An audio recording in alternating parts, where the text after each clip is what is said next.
Hello student. अब हम start कर रहे हैं चैप्टर 11, हाँ, जिसका नाम है कंस्ट्रक्शन। कंस्ट्रक्शन चैप्टर है वो स्टैंडर्ड्स 8 में भी आता था, 9 में भी है, 10 में भी है। आपने अलग अलग प्रकार के कंस्ट्रक्शन देखे हैं, हाँ। आगे आपने क्वाड्रिलेटरल ऐसे भी कंस्ट्रक्शन बनाए होंगे। तो इधर हम पहले एक्सरसाइज 1.1 है, जिसके अंदर क्वेश्चन नंबर 1 देख रहे हैं कि जिसके अंदर आपको दिया हुआ है लाइन है, draw the line segment, length 7 दी है कितनी, 7.6 सेंटीमीटर दी हुई है। डिवाइड इनटू द रेशियो, तो रेशियो कितना दिया है आपको, तो रेशियो दिया हुआ है 5:8 दिया हुआ है रेशियो उसका, बराबर है। हाँ? तो आपको उसको दो पार्ट में आपको डिवाइड करना है। तो पहला स्टेप क्या होगा मेरा, तो पहले तो मैं ड्रॉ करूँगा लाइन सेगमेंट, हाँ, और जिसको मैं नाम देता हूँ ए बी। तो इधर मैं लाइन सेगमेंट ड्रॉ करता हूँ 7.6 सेंटीमीटर का। तो देखो ये है 7.6 यानी 7.5 के बाद ये 6 है, तो वहां से लेके ये यहाँ तक, बराबर है। और इसको नाम दिया ए बी, बराबर है। तो ये पहला पॉइंट किया, तो इसके साथ मैं कंस्ट्रक्शन में भी लिखता जाता हूँ। तो पहला मेरा स्टेप्स क्या होगा, तो स्टेप्स ऑफ कंस्ट्रक्शन, तो फर्स्ट स्टेप क्या होगा, तो draw a line segment A B, कितने का, 7.6 सेंटीमीटर, वो काम किया। अब दूसरा, जैसे ड्रॉ करेंगे वैसे लिखेंगे। अब ड्रॉ करते हैं रे x, make in acute angle. अब ये ड्रॉ करने के लिए आप 60 का ऊपर नीचे ड्रॉ डायरेक्टली कर सकते हो, जो एक्यूट एंगल है, हाँ। यानी आप राउंडर ले लो और वहां से एक पहला सेमी सर्कल ड्रॉ करो, उसका ये पॉइंट है 60 का। इस तरह से बी से भी मैं ड्रॉ कर देता हूँ, ऊपर नीचे दोनों तरफ आपको रे ड्रॉ करनी है। तो इधर भी लिया और ये बी पॉइंट से मैंने ये ड्रॉ कर दिया, बराबर है, दोनों तरफ से। तो क्या ड्रॉ किया मैंने, तो डायरेक्टली लिखना है हमको, ऐसा 60 ऐसा नहीं करना। तो मैंने क्या किया, ड्रॉ आ रे ए एक्स एंड बी वाई, कैसा है, तो making M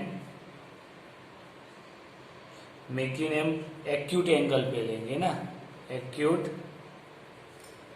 angle with A B, यानी ए एक्स रे आएगा इधर, ये ड्रॉ करता हूं, नीचे बी वाई रे आएगा। तो ए एक्स रे है, बी वाई रे है, बराबर। ये दोनों रे मिल गए जो एक्यूट एंगल यानी 60 के एंगल बनाते हैं। फिर तीसरा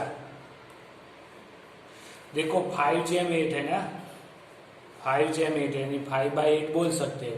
तो 5 ऊपर है, इसीलिए अब इधर ऊपर कितने भाग में डिवाइड होगा, 5 के अंदर, जब नीचे आपको 8 में डिवाइड करना है।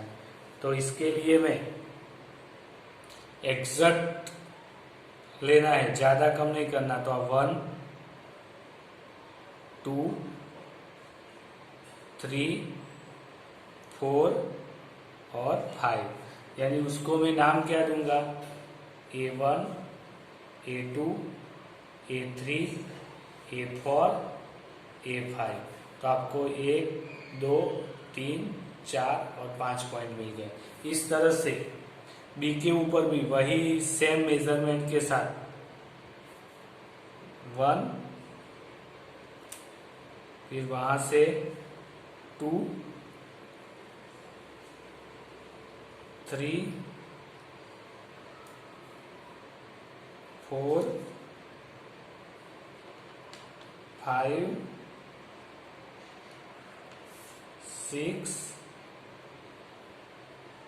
7 बराबर, और 8 तक जाता है तो ये लाइन मेरी आ जाती है इधर तक, यानी उसको थोड़ा लंबा सा खींच लेता हूँ, यानी 8 पॉइंट इधर आता है। तो ये मिल गया B1 B2 B3 B4 B5 B6 B7 और B8 तक, बराबर है। अब क्या करना है, तो ये इसके लिए मैं स्टेप्स लिख देता हूं। हमने क्या किया, तो मार्क किए ना, तो mark equal point on AX and mark equal point on AY।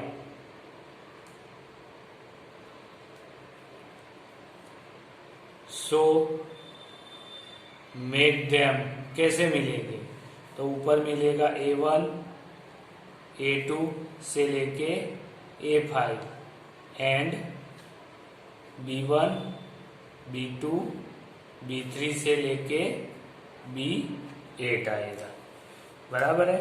अब 4th पॉइंट, तो क्या किया, join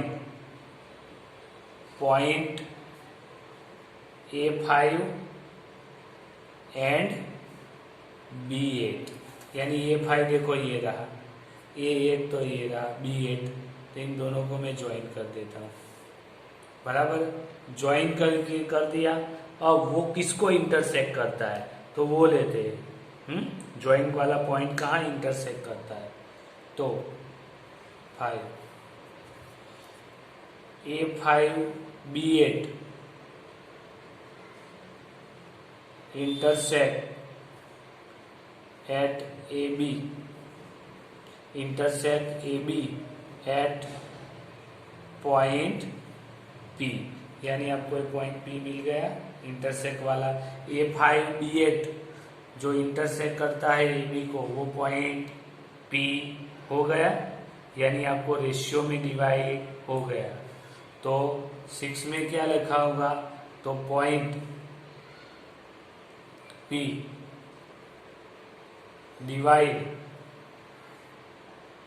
AB in the ratio 5:8। तो इसका मतलब AP by PB is equal to 5/8 आएगा। तो ये आपको मिल जाएगा। और आपको साथ में बोला है मेजर द पार्ट, तो आप इसको भी मेजर कर सकते हो। AP कितना आता है, तो 2.9 जितना है मेरा AP, और PB कितना है, तो वो है 4.5 6 और 7 जितना, 4.7 है, 2.9 और 4.7 जितना, बराबर है। तो एग्जैक्ट आ जाएगा, ये दोनों का एडिशन करोगे तो इस तरह से आपको लाइन सेगमेंट को डिवाइड करना है। अब अपना कंस्ट्रक्शन हो गया, लेकिन इसको जस्टिफाई करना है, बराबर है। तो जस्टिफाई करने के लिए APP ऐसा कौन कौन से ट्राइंगल मिलेंगे, तो ट्राइंगल A5P मिलेगा, दूसरा ट्राइंगल B8 और P मिलेंगे। अब ये दो ट्राइंगल को सिमिलर ट्राइंगल हमको बनाना है, बराबर है। तो इसके लिए देखो, ये दो पैरेलल लाइन है, ये दो लाइन पैरेलल है, और इसको इंटरसेक्ट करती हुई लाइन, यानी एंगल ये और ये एंगल ये दोनों कैसे एंगल रहेंगे, इक्वल एंगल आएंगे। तो मैं इधर लिखूंगा angle A5P is equal to angle B, B8 P आएगा। दूसरा ये और ये एंगल तो इक्वल ही है ना, तो angle A P A5 is equal to angle B P B8। इसके ऊपर से ट्राइंगल AA5B सिमिलर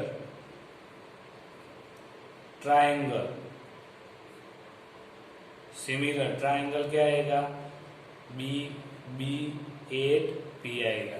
अगर दो ट्राइंगल सिमिलर है, कौन सी शर्त, ए एंगल साइड से दोनों सिमिलर आ गए, तो इसके ऊपर से मैं क्या लिख सकता हूँ, रेशियो लिख सकता हूँ, यानी AP by BP is equal to A5 by B8।